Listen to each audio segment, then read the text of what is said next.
Christmas is over. We're getting back to normal.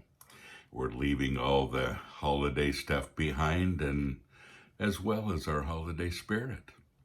Coming up next on Pastor Bob's Coffee Break.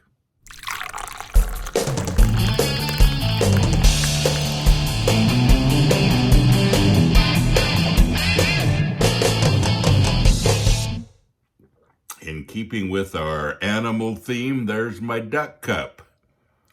My favorite. What a way to go out the old year with a duck, with a quack.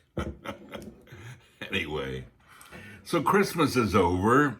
It's New Year's Eve and the end of the holiday season. Everybody's taking their decorations down. We're getting back to normal. The Christmas trees have become a fire hazard. People are hauling them to the curb, and along with our holiday spirit for another year. And on the streets, the dumpsters are being emptied. The dumpsters full of, well, gift bags.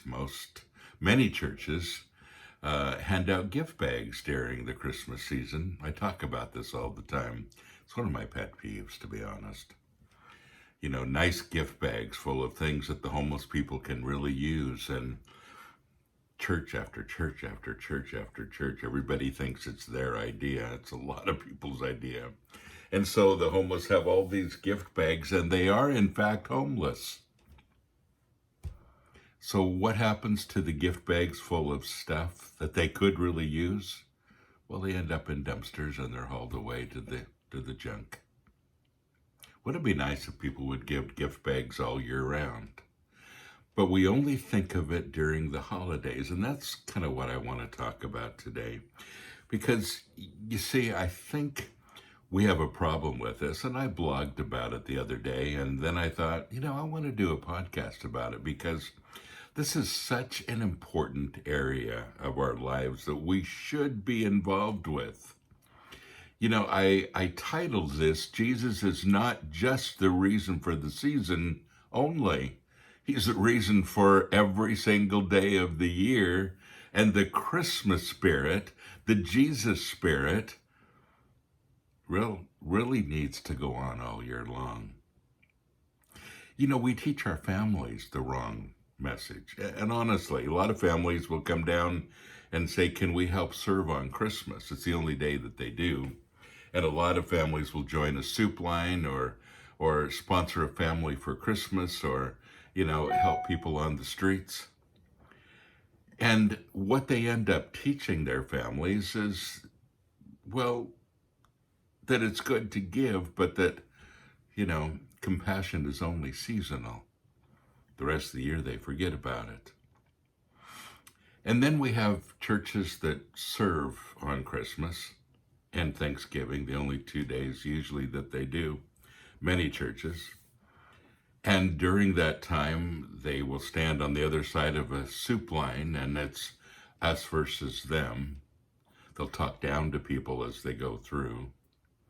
And lots of pictures, lots of photo ops, which only makes people on the other side of the line feel even smaller. You didn't connect with them. You just served them some food. You made yourself feel better because you're doing something good for somebody, and then you forget about it until next year when you'll do it again.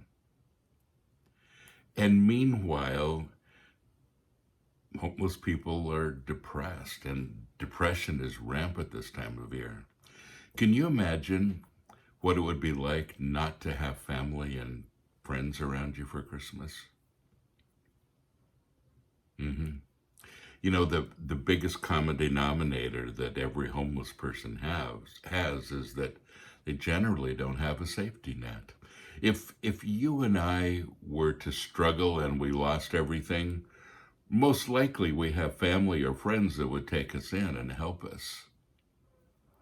What if you don't? Well, you end up being homeless. And sometimes that's the only thing that separates us from them. And so that hopeless feeling, that depression, especially during the holidays, when everybody's connecting and everybody's happy and everybody's joyful and everybody's feeling the holiday spirit, and that's why they're there in the first place. For people that are going through depression, it makes them feel even smaller because there's no connection. We feel like, well, we've done something really great for the homeless. I handed them a gift bag. I served on a soup line. Really? You think that's really what people on the streets need? You know, we serve, 11,000 meals a month. It's not about food. It still isn't about food. It's about connection. It's about friendships. It's about building relationships. It's about when you see a homeless person, you hug them because you know them. You remember questions to ask them. You know about their lives. They are a friend to you. Over 15 years now, we've built a lot of relationships. It's been awesome. And those relationships, some of them have gone on quite a long time. But mostly homeless people come and go. We want them to get off the streets, not stay on them. But the depression part of it is the tough part. One of the ladies in the homeless line 2 days ago told me that her best friend, one of her best friends on the streets, committed suicide just the other day. There are many that do. Many people that die without being noticed. Once a year we have a homeless memorial and we read off the names of all the homeless people that have died during the year and remember them. It's probably the only time that people will. Yeah. What would happen if we adopted the holiday spirit all year long? Because you see, it's the end of the year. It's December. Tomorrow's January.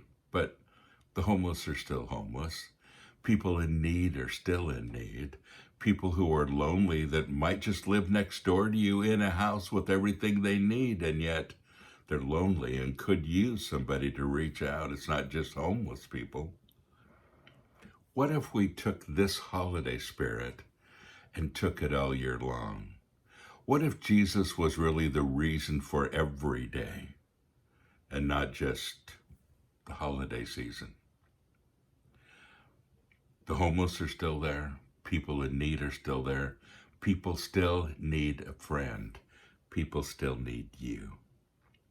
And I want to go out this year with that message that we need to be involved not just during the holidays, but all year long. Okay, I have labored this point. I'm going to quit now. I want to remind you 2 things. My new podcast, Metal Devo, will be out tomorrow. Wherever you get podcasts, it's everywhere.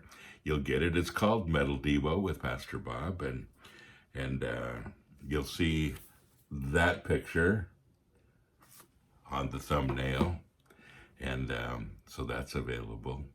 And then tomorrow I have a special New Year's Day message. I can't wait for tomorrow. I got some really great things to share with you and something to give you. So make sure you tune in tomorrow. Well, that's all I have for today. It's a little shorter than usual. I hope you have a great New Year's Eve today.